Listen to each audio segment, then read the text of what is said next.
ملالہ یوسف زئی نے یہ جو بیان دیا ہے کہ جب مرد اور عورت نے اکٹھے رہنا ہے تو ان کو نکاح کی کیا ضرورت ہے، وہ ویسے ہی آپس میں تعلقات جو ہیں وہ قائم کر لیں، تو یہ اس ذلیل کو شرم آنی چاہیے، حیا آنی چاہیے اور خدا کا خوف کرنا چاہیے کہ اگر تم یہود و نصارہ کے ٹکڑوں پہ پل رہی ہو یا ایسے ماحول میں رہ رہی ہو یا کسی کے ساتھ بغیر نکاح کے آپ اپنا ریلیشن شپ رکھنا چاہتی ہو تو وہ اپنی ذات تک محدود رکھو، اپنی حد تک محدود رکھو، اپنے گھر تک محدود رکھو۔ آپ دنیا کو کیا پیغام دینا چاہتی ہیں؟ کیا آپ لوگوں کو اور مسلمانوں کو نکاح سے متنفر کرنا چاہتے ہیں؟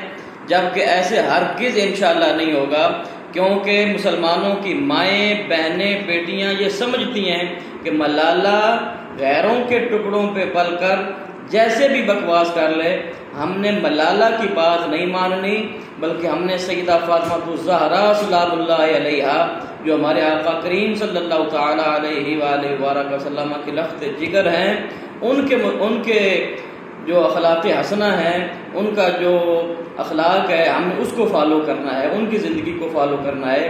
ہمیں کسی ملالہ کو فالو کرنے کی کوئی ضرورت نہیں ہے۔ ہمارے لیے شریعت کافی ہے، ہمارے لیے دین کافی ہے، ہمارے لیے اسلام کافی ہے، ہمارے لیے قرآن کافی ہے، اور ہمارا قرآن اور ہمارا اسلام ہمیں زندگی کے ہر موڑ پہ ہماری رہنمائی کرتا ہوا نظر آتا ہے۔ الحمدللہ ثم الحمدللہ۔ ملالہ کے لیے میں صرف یہی کہوں گا کہ باز آ جاؤ، اور باز آ جاؤ، ایسے فتنوں سے باز آ جاؤ اور خدا سے ڈرو۔